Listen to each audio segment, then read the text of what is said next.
I see that both the Democratic leaders are on the floor. I had given them advance notice that I was going to propound a consent agreement to which I think they are likely to object. Now that they're here, Mr. President, I ask unanimous consent that the Senate resume consideration of S. 3036, the Lieberman-Warner climate change bill, that the motion to commit be withdrawn and the pending amendment be temporarily set aside so that I may offer an amendment relating to gas prices.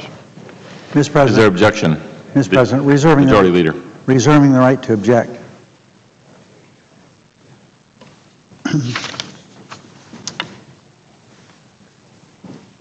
Mr. President, I think it's pretty clear what the picture is here.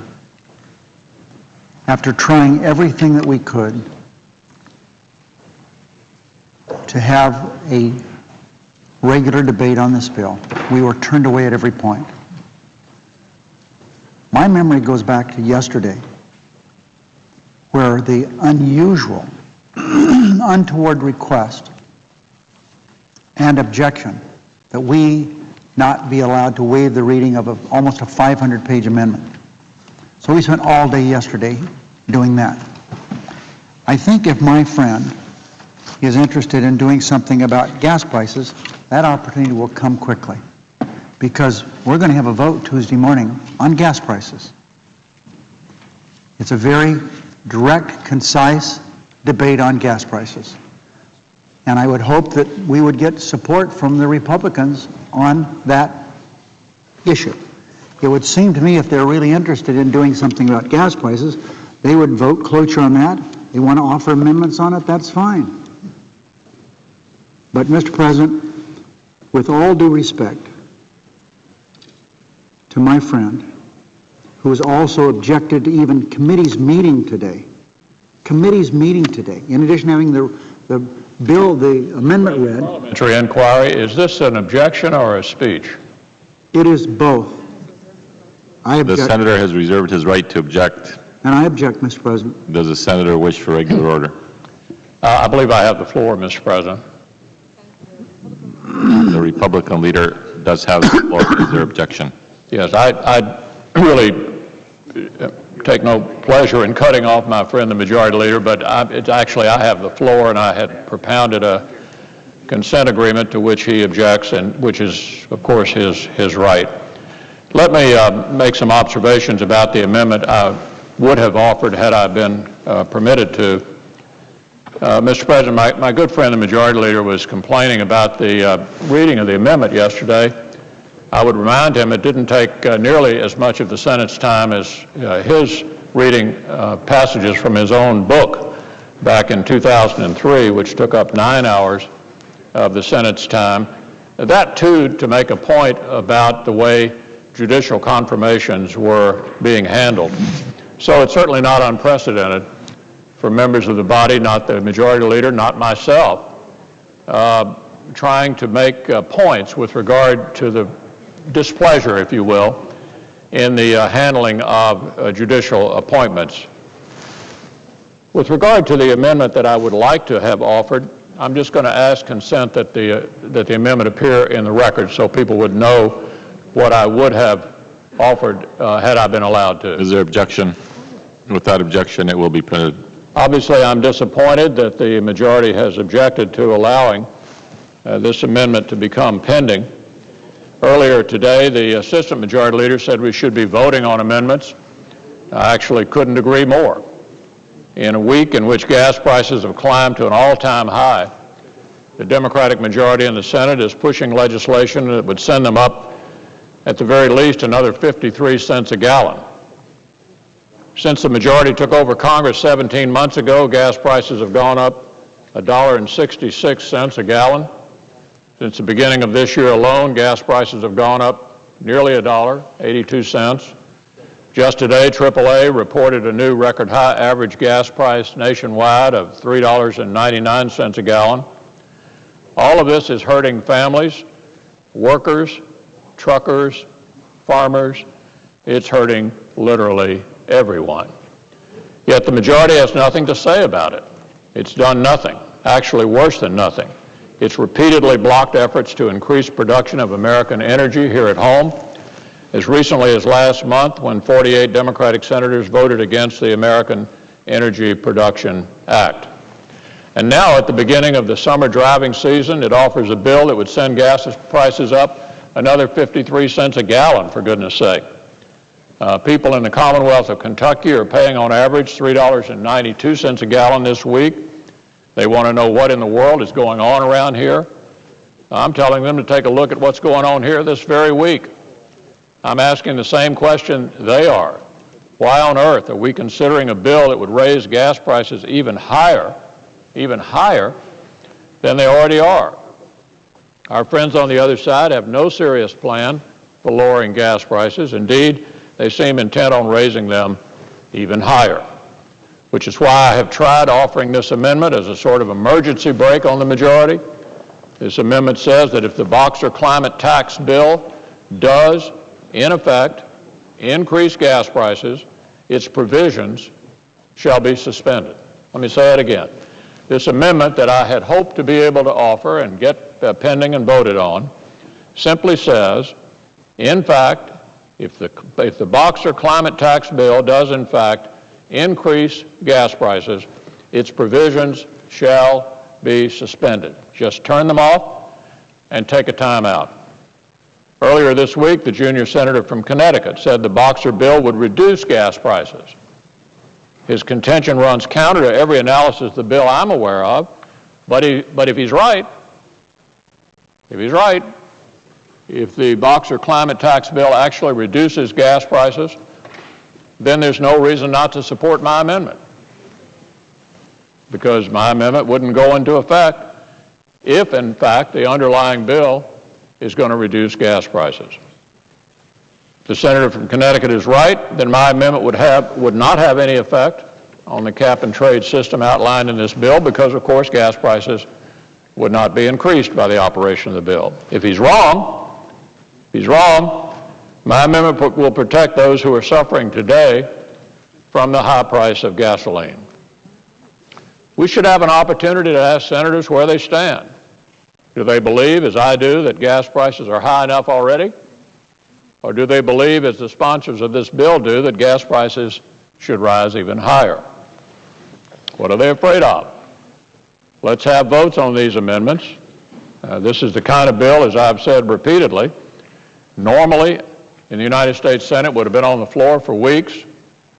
This is a big, complicated bill described by my friend and colleague, the Majority Leader, as the most important matter for the planet. I think we'd all agree that's a big deal. If this issue is the most important issue confronting the planet, then it's worth more than a few days. If we spent 5 weeks and had considered 180 amendments and processed 130 of them on the Clean Air Bill in 1990, this bill is certainly worth a multi-week, multifaceted debate and consideration of amendments without pre-clearance on both sides. I mean, what's evolved here in the course of the last year and a half is that the only way you get to offer an amendment around here is if the other side agrees to let you. The Majority Leader and I have been around the Senate long enough to remember when that wasn't the way you operated on major bills. We were both here in 1990 when Senator Mitchell was the Majority Leader. The Democrats controlled the House, controlled the Senate, and there was a Republican in the White House. We were trying to do a clean air bill. We spent 5 weeks on it, considered 180 amendments, passed 130 of them. Nobody was asking permission to offer an amendment. It was a freewheeling, wide-ranging, wide-open debate on an important issue at that time. This strikes me as very, very similar in nature to that, and I don't know why we're afraid to spend time on this bill, why we're afraid to have amendments on it. My goodness, filling up the tree, filing cloture. It strikes me that my good friend, the Majority Leader, doesn't want anybody to vote on any of the amendments. We just want to go through a kind of 1 week check-the-box exercise and move on. If this is indeed the most important issue confronting the planet, why are we not spending time on it? So, Mr. President, I would have liked to have had a chance to vote on that amendment. It strikes me that if the position of the majority is that this bill won't raise gas prices. There'd be no particular reason not to adopt it because at the end of the day, it wouldn't become operative unless gas prices went up. Now, GAO thinks that gas prices will go up 53 cents a gallon. I hope this bill doesn't pass, but if it did, I hope they're wrong and that the senator from California is right. But in any event, as a good hedge against further raising gas prices on American consumers, it struck me that the McConnell amendment would be a good way to go. So I regret that it will not be possible to offer that amendment. It would have been, I think, a good thing for the Senate to have considered and to have voted on. But, Mr. President, apparently that will not be the case today. I yield the floor. Mr. President. Majority Leader. Look at this picture. My friend is complaining about judges. They did this yesterday because of judges. That I gave a speech 7, 8 years ago that lasted 9 hours. So they could now say that's fine. These many years later, we're going to force them to read a bill. Well, Mr. President, keep in mind, all you people that are watching this, we have the lowest rate in decades, some 30 years, vacancies in the federal judiciary. Is it an emergency? Of course not. Of course not. These lifetime appointments who make far more money than the average American. Mr. President, this judge's issue that they've put into this global warming debate is a diversion. Now, Mr. President, President Bush doesn't acknowledge global warming exists. So it's obvious he's not concerned about global warming.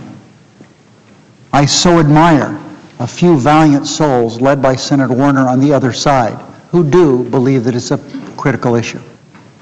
And I appreciate their vigilance and their courage for coming forward and supporting us on trying to do something about global warming. But Mr. President, my friend, the Republican leader, is talking about gas prices having gone up while we've been in control of the Senate for less than 18 months. The President of the United States has been in power for 7.5 years. Gas prices have gone up 250%. Gas prices since the first of the year have gone up 82 cents.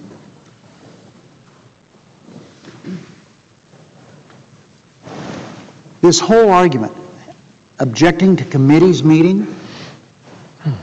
Now, when the Republicans were in power, there was not much going on with the committees, no oversight. We're having a little oversight. Maybe that's why they don't want us to do the committee hearings.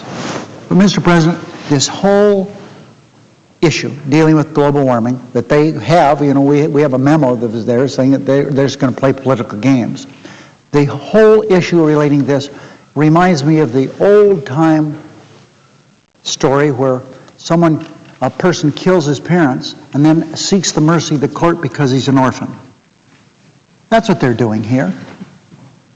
This argument is so transparent after having not allowed us to do anything on this bill. They suddenly walk out here and say, well, we have something we'd like to amend. Mr. President, we have tried. Now, we have a cloture vote set on this. We're going to do it in the morning to allow us to go forward and debate and offer some amendments. We'll see what happens on that. Now, I say, Mr. President, that the American people understand what the Republican minority has done to the Senate and to our country. It has even spilled over into the House of Representatives. 3 special elections. This former Speaker of the House of Representatives, the man that Speaker Pelosi replaced, in a heavily Republican district in the state of Illinois, that district went Democratic. Why? Because of this going on. In Louisiana, a House seat that had been Republican for many, many years. The Democrats won that in that special election. In Mississippi, they appointed a senator to take Senator Lott's spot. There's a vacancy. A Democrat wins that. It's going to continue. The American people see this picture. Mr. President, Majority Leader. Mr. President. Question. The Republican leader. Mr. President, with respect to the judges issue, we're getting things kind of mixed in together here. With respect to the judges issue, it was, I viewed with really incredulity the suggestion that somehow reading the amendment yesterday was without precedent. My good friend clearly remembers his reading his own book on the floor of the Senate. According to Senate records, it was nearly 9 straight hours, longer than it took to read the amendment yesterday. And interestingly enough, it had nothing to do with judges. At least reading the amendment yesterday was a way to learn about the box of substitutes, since we had gotten it about 15 minutes before it was offered. The fundamental issue on judges is keeping your word around here. Let's not obscure the point here. The fundamental issue about judges is, are you going to keep your word or not? At the beginning of this Congress, the Majority Leader and I agreed that we would achieve, working together, the average number of circuit judges that each of the last 3 presidents, each of whom, to their regret, ended up their terms with the opposition party in the majority. It was not contingent on vacancy rate. There was no discussion of vacancy rate. It didn't have anything to do with anything other than a numerical measurement of success. When it became clear several months ago that there was no serious effort being made to keep that commitment, we had a conflict here on the floor about another bill, and in connection with settling that dispute, the Majority Leader committed to me that we would do 3 circuit judges toward the goal he and I had agreed on earlier before Memorial Day. We did 1. We did 1. The only way this institution can function is that when we give our word, we ought to keep it. Now, on a separate track, last night, in connection with a nominations package, the commitment was made to do 3 district court judges that are on the calendar right now and have been on the calendar since late April within the next week. So we have 2 commitments extant here. We have the commitment at the beginning of 3 actually, the commitment at the beginning of the Congress to reach the average for each of the last 3 presidents, which would have been 17. Then we had the commitment prior to Memorial Day to do 3, only 1 of which was done. And now last night we have a commitment to do, and these are typically not even controversial, it came up in conjunction with the nominations package last night, to confirm 3 district judges that have been here on the calendar out in the Senate since late April. Chairman of the Judiciary Committee was on the floor at the time. So we'll see if that commitment is to be kept. So that's what this is about, Mr. President. It's about keeping your word here in the United States Senate. I yield the floor.